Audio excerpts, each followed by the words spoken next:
I know. This one's more laid back. What you been up to, man? So that's all I get. Uh-huh. That's after you snub me at Jim City. No. That's what brothers do. No. Because he actually even came over, behind the camera. Actually came over and spoke to me. That man? Yeah. And was asking me about...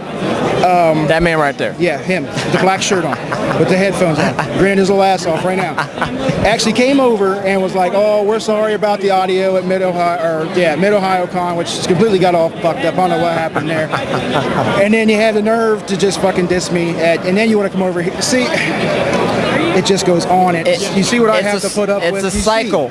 We won't have to deal with. We won't break it, but it makes you a better artist and everything. It makes you a better man. So lame. Don't even try that shit. I know. But it was almost some hopeful was watching out there like, yeah.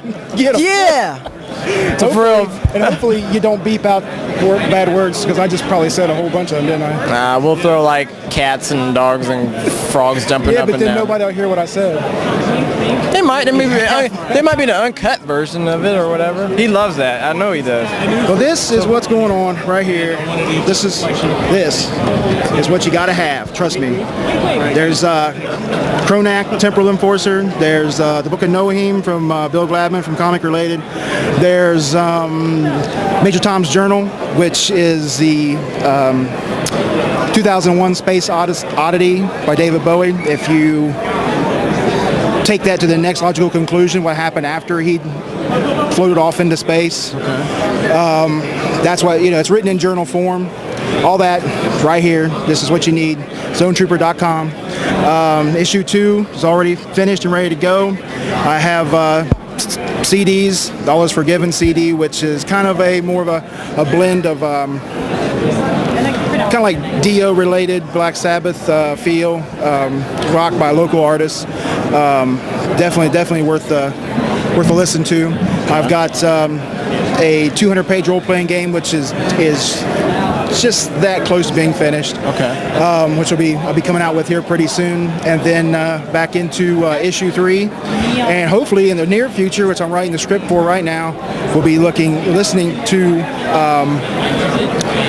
a audio adventure on the website called Zone Trooper Chronicles, which will be the full, kind of like reminiscent of the old I was thinking the radio dramas. They're kind of the old Buck Rogers, old Flash Gordon type of thing. Trying to put the new school flavor on. Yeah, to a certain degree. Yeah, full range sound effects, music, that's a real voices. idea, and you got this here first that he's bringing it back. So don't no one else try to swipe and be like, yeah, they're bringing it back.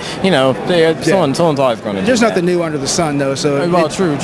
But the idea, in my case, the idea is that the story will be interesting, and the story will be fun to listen to. We're going to have other voice actors come in. I use the term actor very loosely, but let's say voice people come in. Voice people, all right.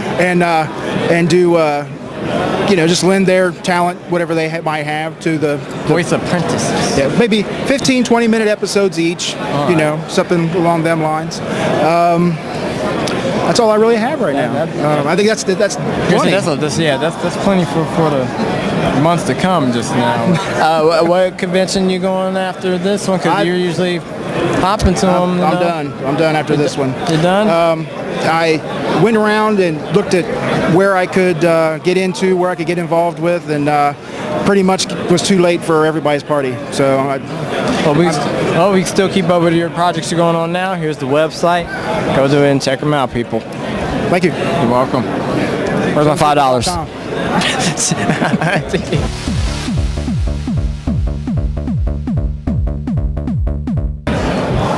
All right, this is Marvin. He's introducing us to his comics that he does, and tell us how you started getting into this business. Well, I've been dabbling for many years doing webcomics and things like that, and really break into the industry like I want to do in some way, shape, or form. You got to get your stuff more directly out there to the people, to get it in their hands, I think. So a couple years ago I started doing this. I had to wait a while to well, let's be honest here, to pay off the IRS, so I didn't do anything for a couple of years. This is my first show since late '06, and I'm really happy to be back doing this again. So And he's all paid. You don't stop looking for him. Right. I have paid the IRS off. I'm a responsible citizen, honest.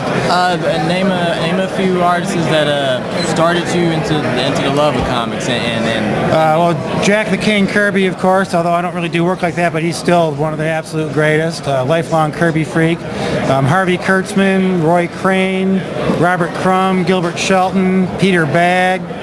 All the mad artists of any era, especially the early days.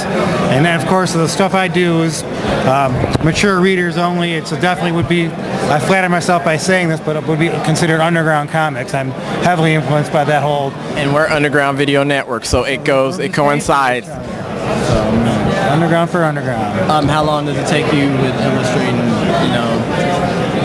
If I really get off my rear end and get the work done, I can do it in a week. Fast. But I don't take, I don't work as quickly as I should. But I'm doing more of these, and I'm actually going to be developing slightly more elaborate and slicker productions as time goes on. Starting this year, of course. But these do sell. I get a really good reaction, so I'm any kind of attention I can get like this is greatly appreciated. You want to tell people where your website is? The name is Shmuck Comics. The email is... Where is it? It's coming. It's coming. So I keep on giving my old one out. He puts random special effects that happens. Here we go. It's Shmuck_comics@yahoo.com. Comics with an X. My work is for adults only, just so everyone knows that. Check them out. Thank you. Thank you very much, guys. Have a great day. It's very nice to meet you.